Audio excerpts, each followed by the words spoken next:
बहुत बड़ा झटका तुर्की से मिल सकता है। यह खबर आप तक पहुंचा दे, दरअसल तुर्की ने अपनी सेना को हाई अलर्ट पर कर दिया है।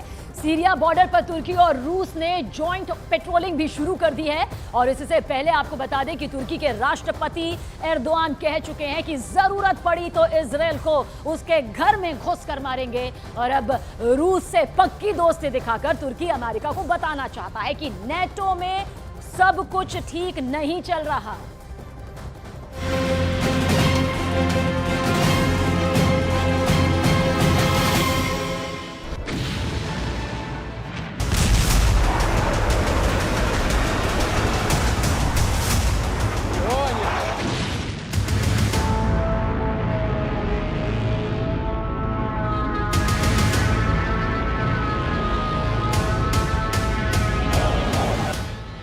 दुनिया में अपनी सैनिक ताकत से दुश्मनों में खौफ पैदा कर देने वाला संगठन।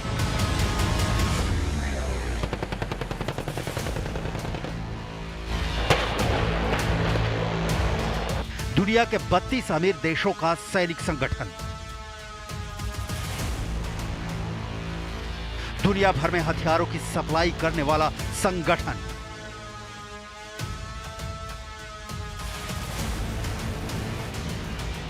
अमेरिका जिस संगठन पर करता है गर्व,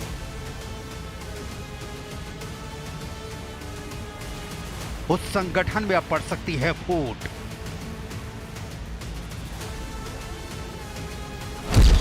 टूटेगा नेटो, तोड़ेंगे एर्दोआन।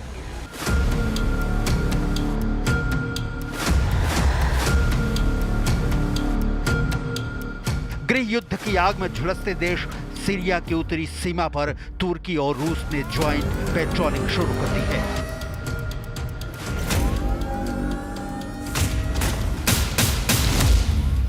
रूस और तुर्की की सेना के टैंक मूव कर रहे हैं। सीमा पर दोनों के फौज गश्त लगा रही है।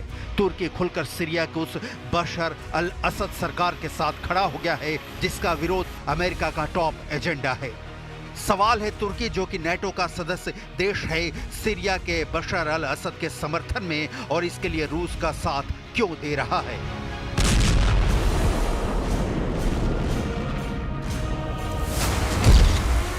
क्या तुर्की के राष्ट्रपति एर्दोआन के दिमाग में नेटो में फुट का कोई बड़ा प्लान चल रहा है? तुर्की के एर्दोआन और रूस के राष्ट्रपति पुतिन के बीच की अंडरस्टैंडिंग समझे बिना यह समझ पाना मुश्किल है कि नेटो का मेंबर होने के बावजूद तुर्की अक्सर अमेरिका के खिलाफ क्यों खड़ा दिखता है। क्यों दुनिया भर के एक्सपर्ट मानते हैं कि तुर्की भले ही नेटो का सदस्य है, लेकिन उसकी सहानुभूति अमेरिका विरोधी देश ईरान, रूस, लेबनान, यमन, फिलिस्तीन, चीन और उत्तर कोरिया जैसे देशों के साथ दिखती है। इसके पीछे की वजह को समझना बहुत जरूरी है, क्योंकि तुर्की वो देश है जो ईरान इजराइल के तनाव के बीच ही नहीं, यूक्रेन रूस के युद्ध के बीच भी बहुत बड़ी भूमिका निभाने की स्थिति में है। तुर्की वो देश है जिसके राष्ट्रपति एर्दोआन ने खुलकर दो टूक शब्दों में कहा कि वो हमास के समर्थन में इजराइल के भीतर घुसकर हमला कर सकते हैं। जाहिर है ये जवाब किसी और को नहीं बल्कि नेटो के लीडर अमेरिका को है। तुर्की वो देश है जो यूक्रेन रूस युद्ध में रूस के साथ खड़ा दिखता है। तुर्की ही वो देश है जहां रूस से यूक्रेन युद्ध शुरू होने के बाद पुतिन अंकारा पहुंचे थे शांति समझौते के लिए।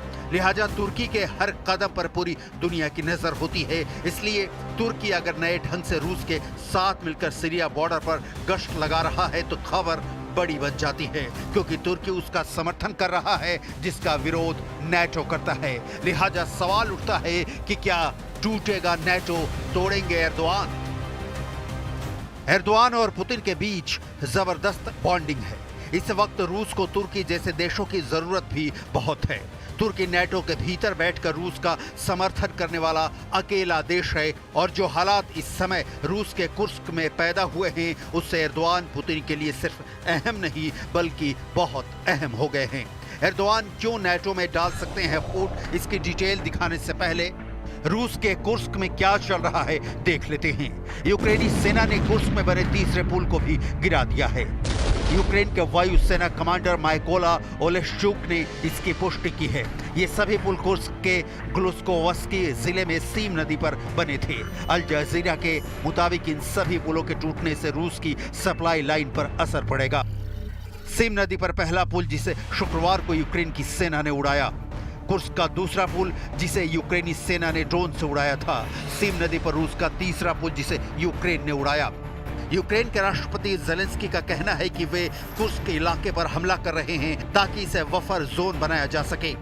बफर जोन में दो देशों के बीच में खाली जगह होती है, इस जगह पर किसी का कब्जा नहीं होता। जेलेंस्की ने दावा किया है कि यूक्रेन ने रूसी शहर सुज्जा पर कब्जा कर लिया है। यूक्रेनी सेना रूस में 35 किलोमीटर अंदर तक घुस चुकी है।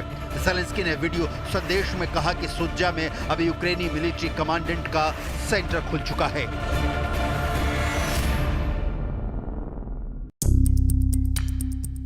6 अगस्त को यूक्रेन ने रूस के कुर्स्क इलाके पर हमला किया था।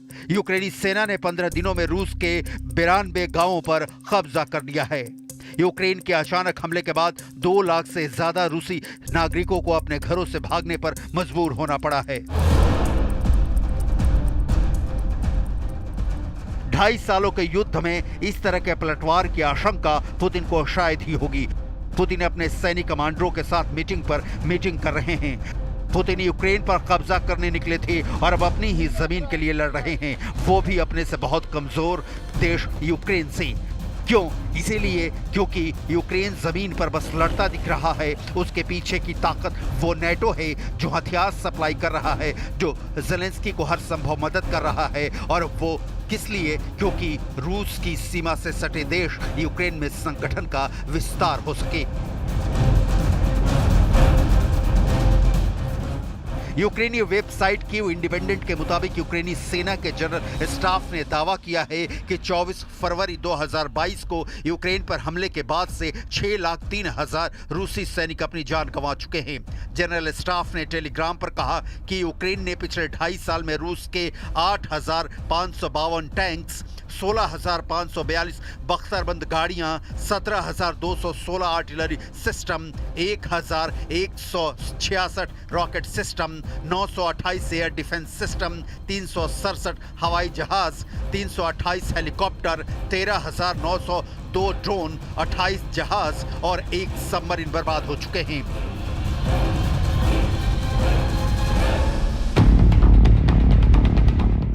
यूक्रेन के जनरल स्टाफ के दावे की पुष्टि नहीं की जा सकती, लेकिन कुर्स्क की तबाही की तस्वीरें तो कम से कम सच दिखा रही है कि पुतिन किस कदर जेलेंस्की की फौज के हमलों से बेचैन हैं। ऐसे में ही तुर्की जैसे देश का साथ मिलना पुतिन के लिए जलते जख्म पर मरहम का काम करेगा। लेकिन सवाल है कि एर्दोआन को इसकी जरूरत क्यों दिखती है कि वो नेटो जैसे शक्तिशाली संगठन में होने के बावजूद अमेरिका के दुश्मन देश रूस के साथ गलबाहियां करे। ये समझने के लिए आपको तुर्की की नेटो तोड़ो वाली रणनीति की डिटेल समझनी होगी। इस्लामिक नीतियों पर चलने वाले एर्दोआन 2003 में सत्ता में आने के बाद से ही इजरायल के खिलाफ मुखर रहे हैं। फिलिस्तीनियों के प्रति इजरायल के रवैये की सख्त आलोचना करते रहे हैं। एर्दोआन गजा में इजरायल की कार्रवाई को अपराध बताते कह चुके हैं कि यह नरसंहार है। एर्दोआन हमास, जिसे इजरायल, अमेरिका और यूरोपीय यूनियन आतंकी संगठन कहते हैं, उसको लेकर मानते हैं कि एक ऐसा समूह है जो अपनी जमीन और लोगों के लिए लड़ रहा है। तो मध्य पूर्व में अपनी इस्लामिक नीतियों के कारण एर्दोआन हमास के साथ खड़े हैं, जिसका अमेरिका विरोध करता है। सीरिया जैसे देश में बशर अल असद के समर्थन के कारण एर्दोआन यहां भी अमेरिका के विरोध में हैं। जाहिर है जब नेटो लीडर का इतना विरोध एर्दोआन करेंगे तो उन्हें समर्थक भी चाहिए, और रूस यही एर्दोआन के साथ खड़ा मिलता है। ताजा उदाहरण देखिए, सीरिया में टूटेगा नेटो। बशर अल असद की सरकार का समर्थन करने के लिए पुतिन ने रूसी लड़ाकों को भी सीरिया में भेजा है। अभी 2 दिन पहले ही उत्तर पश्चिमी सीरिया में एक अमेरिकी ड्रोन हमले में आतंकवादी संगठन अल-कायदा से जुड़ा एक सीनियर आतंकी सरगना अबू अब्दुल रहमान अल मक्की ढेर हो गया। अमेरिका ने मक्की के सफाए के बाद राहत की सांस ली है, लेकिन पुतिन के लिए इसे एक बड़ा झटका माना जा रहा है। पुतिन लंबे समय से सीरिया में बशर अल असद की सरकार का समर्थन कर रहे हैं। अमेरिकी सेंट्रल कमांड के मुताबिक अब्दुल रहमान अल मक्की सीरिया में आतंकवादी गतिविधियों की निगरानी करने का जिम्मेदार था। मक्की हुरास अल दीन की शूरा परिषद का सदस्य था। हुरास अल दीन, जिसे धर्म के संरक्षक के रूप में जाना जाता है, अलकायदा से जुड़ा एक समूह है। मक्की आतंकी संगठन अलकायदा में एक बड़ा कद रखता था। इसके कारण अमेरिका उसे अपने देश के लिए सीधा खतरा मानता रहा है। हुरास अल दीन की एक महत्वाकांक्षा अमेरिका और पश्चिमी देशों के खिलाफ हमले करने की है। तुर्की के हित नेटो संगठन के मकसद से टकराते हैं और पुतिन का टकराव नेटो से तो सर्वविदित है। लिहाजा एर्दोआन और पुतिन मिलते हैं तो दुनिया को आश्चर्य नहीं होगा और इस क्रम में नेटो में टूट होनी तय है।